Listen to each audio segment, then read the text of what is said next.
जय भीम।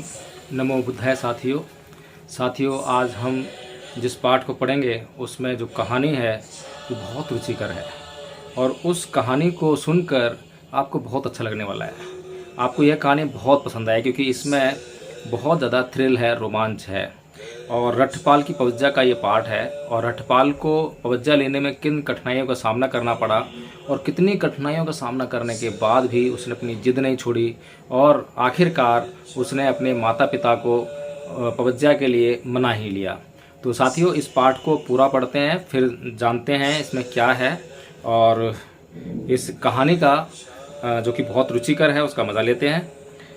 एक बार जब भिक्षु संघ सहित बुद्ध कुरु देश में चारिका कर रहे थे तो वह कुरु जनपद के ही थुल्लकोठित नाम के एक नगर में पहुँचे। जब कुरुवासियों को उनके आने का पता चला तो वे श्रद्धा एवं सम्मान अर्पित करने के लिए बुद्ध के पास गए। जब वे आकर बैठ गए तब तथागत ने उन्हें धम्मोपदेश दिया। बुद्ध से धम्मोपदेश श्रवण कर चुकने पर थुल्लकोठित के गृहपतियों ने उनके प्रति आभार प्रकट किया और वे उठे और श्रद्धा पूर्वक नमन करके विदा हुए। उन गृहपतियों के बीच रठपाल नाम का एक तरुण भी बैठा था जो उस जगह के एक अग्रणी परिवार का वंशज था। उसके मन में आया, जहाँ तक मैं समझ सका हूँ, जिस सिद्धांत का बुद्ध ने धम्मोपदेश दिया है वह उस व्यक्ति के लिए सरल नहीं है जो गृहस्थी में रहते हुए जीवन को पूर्णता, निर्मलता और श्रेष्ठता से व्यतीत करना चाहता है। यह कैसा रहेगा यदि मैं बाल दाढ़ी मुड़वाकर कासाय वस्त्र धारण करके और घर से बेघर होकर एक भिक्षु के रूप में चल दूं। जब गृहपति अभी बहुत दूर नहीं गए थे तब रठपाल ने बुद्ध के पास पहुंचकर उनका अभिवादन करने के बाद उन्हें अपना विचार बताया और निवेदन किया कि बुद्ध उसे अपने भिक्षु संघ के लिए पवज्जा और उपसंपदा प्रदान करें। तथागत ने पूछा, रठपाल, इसके लिए क्या तुम्हें अपने माता पिता की अनुमति है? तथागत, नहीं, मैं उन्हें पवज्जित नहीं करता जिन्हें माता पिता से अनुमति प्राप्त नहीं होती। वह तरुण बोला, मैं अनुमति प्राप्त करने का प्रयास करूंगा। वह उठा और अत्यंत आदरपूर्वक बुद्ध से विदा लेकर अपने माता पिता के पास पहुंचा और अपने विचार प्रकट किए तथा भिक्षु बनने के लिए उनकी अनुमति मांगी। माता पिता ने इस प्रकार उत्तर दिया, प्रिय रठपाल, तू हमारा इकलौता पुत्र है, हमें अत्यंत प्रिय है। तू वैभव में रहा है और वैभव में पला है, तुझे दुख का कुछ अनुभव नहीं। जाकर खा पी मौज मस्ती कर और प्रसन्नता पूर्वक कुशल कर्म कर। हम तुझे पवज्जित होने की स्वीकृति नहीं दे सकते। तुम नहीं रहोगे तो हमारा जीना एकाकी हो जाएगा और हमारे जीवन में कुछ भी आनंद नहीं रहेगा। हम तुम्हें जीते जी घर से बेघर हो भिक्षु बनने की स्वीकृति क्यों दें? रठपाल ने दूसरी और तीसरी बार भी अपना निवेदन दोहराया। उसके माता पिता का बस वही एक उत्तर था। अपने माता पिता की अनुमति प्राप्त करने में विफल होने पर वह तरुण खाली जमीन पर लेट गया और बोला कि या तो मैं भिक्षु बनूंगा या फिर यहीं पर पड़ा पड़ा मर जाऊंगा। उसके माता पिता ने भिक्षु बनने के प्रति अपना विरोध दोहराते हुए उससे उठ बैठने का बहुत आग्रह किया, लेकिन रठपाल एक शब्द भी नहीं बोला। उन्होंने दूसरी और तीसरी बार भी वही आग्रह किया, तब भी रठपाल चुप ही रहा।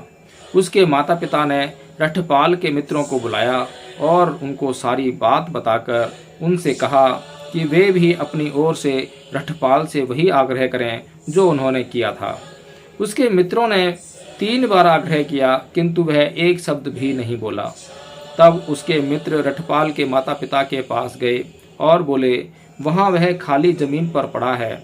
उसने घोषणा की है कि या तो भिक्षु बनूंगा या फिर वहीं पर पड़ा पड़ा अपनी जान दे दूंगा। यदि आप अनुमति नहीं देंगे तो वह जीते जी कभी नहीं उठेगा, लेकिन यदि आप अनुमति दे देंगे तो आप उसे भिक्षु बनने पर भी देख सकेंगे। यदि उसे बाद में भिक्षु बने रहना अच्छा नहीं लगेगा तो वापस चले आने के अतिरिक्त उसके पास दूसरा कोई विकल्प नहीं रहेगा। उन्होंने आग्रह किया आप उसे अपनी अनुमति दे ही दें। अच्छा, हम अपनी अनुमति दे देते हैं, किंतु भिक्षु बनने के बाद उसे हमसे मिलने के लिए आना होगा। अब उसके मित्र तुरंत रठपाल के पास गए और उन्होंने उससे कहा कि उसके माता पिता ने अनुमति दे दी है, किंतु भिक्षु बनने के बाद उसे उनसे मिलने के लिए आना होगा। तब रठपाल उठ बैठा और सशक्त हो जाने पर तथागत के पास पहुंचा और अभिवादन करने के बाद एक ओर जाकर बैठ गया। उसने निवेदन किया, मुझे अपने माता पिता से भिक्षु बनने की अनुज्ञा मिल गई है। मेरा निवेदन है कि तथागत मुझे संघ में दीक्षित कर लें। बुद्ध की उपस्थिति में रठपाल ने पवज्जा और उपसंपदा प्राप्त की। थुल्ल कोठित में यथेच्छ ठहर कर इसके 2 सप्ताह बाद बुद्ध धम्म दान हेतु धम्म यात्रा के लिए सावत्थी की ओर चल पड़े। वहां पहुंचकर उन्होंने अनाथ पिंडिक के जेत वन में विहार किया। अकेले और एकांत में रहकर उत्साही और स्वयं को परिशुद्ध करके रठपाल ने शीघ्र ही वह पुरस्कार प्राप्त कर लिया जिसकी खोज में तरुण घर से बेघर हो भिक्षु बनकर निकल पड़ते हैं। वह पुरस्कारों में श्रेष्ठ पुरस्कार था जो उच्च जीवन का मुकुट है। तब वह बुद्ध के पास गए और अभिवादन करके एक ओर बैठ गए और एक ओर बैठे हुए वह बोले कि यदि तथागत की अनुमति हो तो वह जाकर अपने माता पिता को देख आएं। अपने चित्त से रठपाल के विचारों को जानकर और आश्वस्त होते हुए कि रठपाल भिक्षु जीवन को छोड़कर पुनः गृहस्थ नहीं बनेगा, तथागत ने उसे इच्छा अनुसार जब चाहे जाने की अनुमति दे दी। तब अत्यंत आदर पूर्वक बुद्ध से विदा ग्रहण कर अपना पात्र चीवर लेकर रठपाल थुल्ल कोठित की ओर चारिका के लिए निकल पड़े, जहां पहुंचकर वह कुरुराज के मृग उद्यान में ठहरे। दूसरे दिन प्रातःकाल पात्र चीवर लेकर वह भिक्षाटन के लिए नगर में गए और वहां बिना भेदभाव के प्रत्येक घर के सामने से गुजरते हुए अपने पिता के घर पहुंचे। अंदर बड़े कक्ष के बीच दरवाजे में उसके पिता कंघी से अपने बाल संवार रहे थे। रठपाल को दूर से आता देखकर वह बोले, ऐसे ही सिर मुड़े परिव्राजकों ने मेरे इकलौते प्रिय पुत्र को घर से बेघर बना दिया। इस प्रकार अपने ही पिता के घर से रठपाल को कुछ भी नहीं मिला, एक इंकार तक नहीं मिली तो बस गाली। ठीक उसी समय घर की एक दासी पिछले दिन के बासी चावल फेंकने ही वाली थी। रठपाल ने उससे कहा, बहन, यदि इसे फेंकने ही जा रही हो तो इसे मेरे पात्र में ही डाल दो। जिस समय दासी उसके पात्र में बासी चावल डाल रही थी, उसने रठपाल के हाथ पांव और आवाज़ पहचान ली और सीधे अपनी मालकिन के पास जाकर जोर से बोली, मालकिन, जानती हैं छोटे मालिक लौट आए हैं। माँ बोली, यदि तेरा कहना सत्य है तो तू दासता के बंधन से इसी क्षण मुक्त हुई।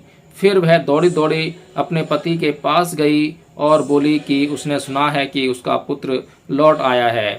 झाड़ी के नीचे बैठा हुआ रठपाल वही बासी चावल खा रहा था। उसी समय पिता वहां पहुंचे और बोले, प्रिय पुत्र, क्या यह हो सकता है कि तुम ही बैठे यह बासी चावल खा रहे हो? क्या तुम्हें अपने घर नहीं आना चाहिए था? रठपाल ने उत्तर दिया, गृहपति, हम बेघरों का कैसा घर? हम तो घर छोड़कर बेघर हो चुके हैं। हाँ, मैं आपके घर आया था, जहाँ मुझे कुछ नहीं मिला, इनकार तक नहीं, केवल गाली ही मिली। पुत्र, आओ घर में चलें। नहीं गृहपति, मैंने आज का खाना खा लिया है, रठपाल बोला। अच्छा तो पुत्र, कल का भोजन ग्रहण करने का वचन दो। भिक्षु रठपाल ने मौन रहकर स्वीकार किया। तब पिता घर के भीतर गया। उसने आज्ञा दी कि सोने और धन का ढेर लगाकर उसे चटाई से ढक दिया जाए। उसके बाद उसने अपनी पुत्र वधू रठपाल की पूर्व पत्नी से कहा कि वह अपने को बहुत अच्छी प्रकार ऐसे श्रृंगार से अलंकृत करे जिसे देखकर उसका पति प्रसन्न होता था। रात बीतने पर घर में अच्छे से अच्छा भोजन तैयार करने का आदेश दिया गया। भोजन तैयार होने पर रठपाल को सूचित किया गया। पूर्वाह्न में रठपाल पात्र और चीवर धारण किए हुए आए और बिछाए गए आसन पर बैठ गए। तब उस सोने के ढेर पर से चटाई हटाने का आदेश देकर रठपाल के पिता ने कहा, यह तुम्हारा मातृधन है, वह तुम्हारा पितृधन है और वह तुम्हारे दादा के समय से चलता आया धन है। तुम्हारे पास इतनी संपत्ति है कि जिसका तुम स्वयं भोग कर सकते हो और कुशल कर्म भी कर सकते हो। मेरे पुत्र, आ अपनी समरचर्या को त्याग दे, गृहस्थ के साधारण जीवन को पुनः अंगीकार कर ले और आनंद पूर्वक रहे और कुशल कर्म भी कर। रठपाल ने उत्तर दिया, गृहपति, यदि मेरा कहना मानो तो सोने के इस सारे ढेर को गाड़ी में लदवाकर बीच गंगा में डुबो दो। यह किस लिए? क्योंकि इससे तुम्हें केवल दुख, दुर्मनस्य, क्लेश, मन और शरीर को पीड़ा और कष्ट ही होने वाला है। उसके पांव पकड़कर रठपाल की पत्नी पूछने लगी कि आखिर वे देवी अप्सराएं कैसी हैं जिनके लिए वह इस उच्च जीवन का वास कर रहा है। रठपाल ने उत्तर दिया, बहन, किन्हीं भी अप्सराओं के लिए नहीं। अपने लिए बहन का संबोधन सुनकर वह मूर्छित होकर जमीन पर गिर पड़ी। रठपाल ने पिता से कहा, गृहपति, यदि भोजन देना है तो दो, पर कष्ट मत दो। मेरे पुत्र, भोजन तैयार है, खाना आरंभ करो। कहकर पिता ने रठपाल को पेट भर उत्तम भोजन कराया। भोजन कर चुकने के बाद रठपाल कुरुराज के मृग वन में चले गए, जहां पहुंचकर वह मध्याह्न की कड़ी धूप के समय एक वृक्ष की छाया के नीचे बैठ गए। अब राजा ने अपने माली को आज्ञा दे रखी थी कि उसके बाग को देखने आने से पहले वह बाग को ठीक ठाक करके रखे। वह आज्ञाकारी माली जब अपना काम कर रहा था तो उसने रठपाल को दोपहर की गर्मी में ही एक वृक्ष के नीचे बैठा देखा। उसने राजा को सूचना दी कि बाग तो सब तरह से ठीक ठाक है, लेकिन एक वृक्ष के नीचे वह रठपाल विराजमान है जिनके बारे में महाराज ने सुना है। आज उद्यान यात्रा रहने दो। आज मैं उन समण के दर्शन करूंगा। जितना भी पाथेय आवश्यक था उस सब की तैयारी की आज्ञा दे। बहुत से लोगों के साथ नगर से बाहर निकलकर वह रथ पर सवार होकर रठपाल को देखने के लिए चल दिए। जहां तक मार्ग से रथ पर जाना संभव था वहां तक रथ से जाकर और आगे पैदल चलकर अपने राजसी लोगों सहित राजा वहां पहुंचे जहां रठपाल विराजमान थे। कुशल क्षेम की बातचीत हो चुकने पर स्वयं अभी भी खड़े खड़े ही राजा ने रठपाल को फूलों की एक ढेरी पर बैठने का निमंत्रण दिया। नहीं राजन, आप वहां बैठें, मैं अपने आसन पर ही बैठा हूँ। बताए गए स्थान पर बैठकर राजा ने कहा, रठपाल, 4 तरह की हानियां हैं जिनके कारण आदमी दाढ़ी मूछ मुड़वाकर कासाय वस्त्र धारण करके घर से बेघर हो जाते हैं। एक बुढ़ापा, दूसरा गिरता हुआ स्वास्थ्य, तीसरा दरिद्रता और चौथा निकट संबंधियों का मरण। एक आदमी को लो जो वृद्ध होने पर, बहुत आयु प्राप्त हो जाने पर, जरा जीर्ण हो जाने पर, अंतिम समय के निकट आ पहुंचने पर अपनी स्थिति को समझता है और फिर से धन कमाने में या जो कुछ उसके पास है उससे ठीक प्रकार गुजारा करने में परेशानी अनुभव करता है। इसलिए वह घर से बेघर होने का निर्णय कर लेता है। इसे बुढ़ापे से उत्पन्न होने वाली हानि कहते हैं। लेकिन तुम्हारी तो अभी चढ़ती जवानी है, काले काले केस हैं जिन्हें सफेदी छू भी नहीं गई, सुंदर तारुण्य है, तुम्हें तो बुढ़ापे से उत्पन्न होने वाली किसी हानि का खतरा भी नहीं। तुमने क्या जाना, देखा या सुना है जो तुम घर से बेघर हो गए? या उस आदमी को लो जिसका स्वास्थ्य गिरा हुआ है, जिसे कष्ट है और जो बहुत बीमार है। वह अपनी स्थिति को समझता है और नया धन कमाने में या जो उसके पास है उसे ठीक प्रकार गुजारा करने में कष्ट अनुभव करता है। इसलिए वह घर से बेघर होने का निर्णय कर लेता है। इसे गिरते हुए स्वास्थ्य से उत्पन्न होने वाली हानि कहते हैं। लेकिन तुम ना तो बीमार ही हो और ना तुम्हें कोई कष्ट ही है। शरीर के त्रिदोष वात पित्त कफ से संरक्षित तुम्हारी पाचन शक्ति भी अच्छी है। तुम्हें गिरते हुए स्वास्थ्य से उत्पन्न होने वाली किसी हानि से कोई खतरा नहीं। तुमने क्या जाना, देखा या सुना है जो तुम घर से बेघर हो गए हो? या उस आदमी को लो जो बहुत धनी है, जिसके पास बहुत संपत्ति है और जो धीरे धीरे उसे खोने पर अपनी स्थिति को समझता है और नया धन कमाने में या जो कुछ उसके पास है उससे ठीक प्रकार गुजारा करने में कष्ट अनुभव करता है। इसलिए वह घर से बेघर होने का निर्णय ले लेता है। इसे दरिद्रता से उत्पन्न होने वाली हानि कहते हैं। लेकिन तुम सम्मानित रठपाल थुल्ल कोठे के एक अत्यधिक समृद्ध परिवार के पुत्र हो, तुम्हारी संपत्ति की कोई हानि नहीं हुई है। तुमने क्या जाना, देखा या सुना जो तुम घर से बेघर हो गए हो? और हे अच्छे रठपाल, सगे संबंधियों से बिछुड़ जाना क्या है? जैसे किसी के अनेक मित्र या परिचित हों, सगे संबंधी हों, किंतु धीरे धीरे वे नातेदार कम होने लगे, तब वह इस प्रकार विचार करता है, पहले मेरे अनेक मित्र और परिचित थे, सगे संबंधी थे, किंतु धीरे धीरे उनकी संख्या कम हो गई है, तो मेरे लिए धन कमा पाना आसान नहीं है आदि। इसलिए इस प्रकार संबंधियों की हानि हो जाने पर वह बाल और दाढ़ी बुरवाकर कासाय वस्त्र धारण करके घर छोड़कर बेघर हो जाता है। इसे संबंधियों के मरण से उत्पन्न होने वाली हानि कहते हैं। लेकिन तुम्हारे तो मित्रों और सगे संबंधियों की कमी नहीं, तुम्हें तो सगे संबंधियों के मरण से उत्पन्न होने वाली कोई हानि भी नहीं हुई है। तुमने क्या जाना, देखा या सुना कि तुम घर से बेघर हो गए? राजन, मैं घर से बेघर इसलिए हो गया कि मैंने बुद्ध से वे 4 सत्य जाने, देखे और सुने जिन्हें सर्वज्ञानी और सर्वद्रष्टा सम्यक संबुद्ध ने प्रतिपादित किया है। संसार अनित्य है, निरंतर परिवर्तनशील है। संसार का कोई रक्षक या संरक्षक नहीं है। हमारा कुछ भी नहीं है, हमें सभी कुछ पीछे छोड़ जाना है। तृष्णा के वशीभूत होने से संसार दुखी है। यह अद्भुत है, यह विस्मयकारी है। राजा ने कहा, इस विषय में तथागत का कथन कितना सत्य है। तो साथियों, इस प्रकार इस पाठ का अंत होता है और इस पाठ से हमें यही सीख मिलती है कि नाना प्रकार की तृष्णाओं में फंसे हुए हम लोग कभी भी जो संसार की विरक्ति है या संसार से जो विरक्ति है उसको हम कभी भी नहीं चुन पाते हैं। हम हर समय भौतिक साधनों के उपभोग में ही लगे रहते हैं, तृष्णाओं में फंसे रहते हैं। जब बुद्ध को ज्ञान प्राप्त हुआ था तब उन्होंने यही उद्गार व्यक्त किए थे कि अनेक जाति संसारं संधा विसंग अनि विसंग गह कारकं गविसंतो दुखा जाति पुनः पुनः गह कारक दिठोसी पुनः गेहंग न काहसी सब्बा ते फासुका भग्गा गह कूटंग विसंखितं विसंखार गतं चित्तं तणहानं खय मज्जगा। यानी कि अनेक जन्मों तक मैं इस संसार में भटकता रहा और पुनः पुनः बार बार दुखों को भोगने के लिए मजबूर रहा। लेकिन हे ग्रह कारक, हे घर को बनाने वाले, अब मैंने तुझे देख लिया है। लेकिन अब क्योंकि मैंने तुझे देख लिया है, अब तू पुनः घर नहीं बना पाएगा। तो जो घर बनाने वाला ग्रह कारक है वह क्या है? वह है तृष्णा। तृष्णा ही हमारे जीवन में दोबारा से भव पैदा करती है। बार बार तृष्णा होती है, क्लिंगिंग होती है, फिर भव पैदा होता है।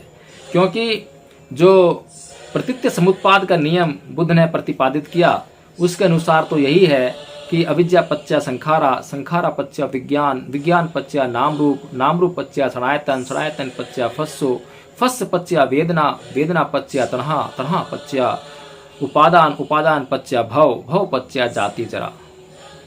तो साथियों, ये जो तन्हा है, अगर तन्हा से पहले हमने जो वेदना है उसको प्रज्ञा से देखकर, समझकर और उसको समता में अगर हमने रख लिया और उसको तृष्णा में तब्दील नहीं होने दिया तो वहीं पर भाव रुक जाता है। तो इस प्रकार से ये जो पाठ है, रठपाल ने पहली बैठक में ही ये समझ लिया जब वह बुद्ध के उपदेश को सुन रहा था। और जो गृहपति और भी लोग थे, लेकिन उन्होंने कोई ऐसा विचार नहीं बनाया। हर व्यक्ति इतनी गहनता से कभी भी किसी व्यक्ति को सुन नहीं पाता है, मोटा मोटा सुनता है और जाने देता है। लेकिन बहुत कम लोग होते हैं जो किसी भी व्यक्ति को सुनकर बहुत गहराई से चिंतन मनन करते हैं और उसके बारे में कुछ अपनी राय बनाते हैं। इसी प्रकार बुद्ध को सुन चुकने के उपरांत रठपाल ने उनके उपदेश पर अपनी राय व्यक्त की कि ये जो बुद्ध का उपदेश है कितना महत्वपूर्ण है।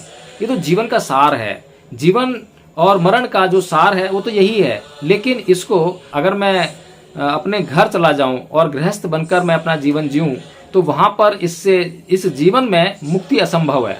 और ये बिल्कुल ठीक बात भी है, क्योंकि गृहस्थ रहकर आदमी जो है 5 सीलों का पालन भी बड़ी मुश्किल से कर पाता है। उसके लिए वो सील भी पालन नहीं हो पाते हैं, और इसीलिए बुद्ध को गृहस्थों के लिए उन सीलों में छूट देनी पड़ी कि बार बार आपसे सील टूटते हैं, उन्हें पुनः पुनः ग्रहण करो और यह प्रयास करो कि वह सील आपसे कभी ना टूटें, ताकि समाज में सुख शांति और समृद्धि का वातावरण का निर्माण हो सके। तो साथियों, यह पाठ जो है बहुत महत्वपूर्ण था। इससे हमें गहरी सीख लेनी चाहिए और हमें हर पल यही प्रयास करना चाहिए, जब भी हमारा मन किसी वस्तु के प्रति, किसी व्यक्ति के प्रति या किसी अपने ही जीवन के प्रति जब भटकने लग जाए, तृष्णाओं से लदने लग जाए, तृष्णाओं का भरमार हमारे जीवन में होने लग जाए, तो हमें जो है सचेत रहना चाहिए और यह जानकर कि ये सब कुछ नित्य है, यह लगातार बने रहने वाला नहीं है, ये कुछ क्षण के लिए है, यह मिट जाएगा। तो यह जानकर हमें किसी भी काम भोग आदि में नहीं फंसना चाहिए और अपना जीवन जितना संभव हो सके सादगी से व्यतीत करना चाहिए। जय भीम, नमो बुद्ध साथियों।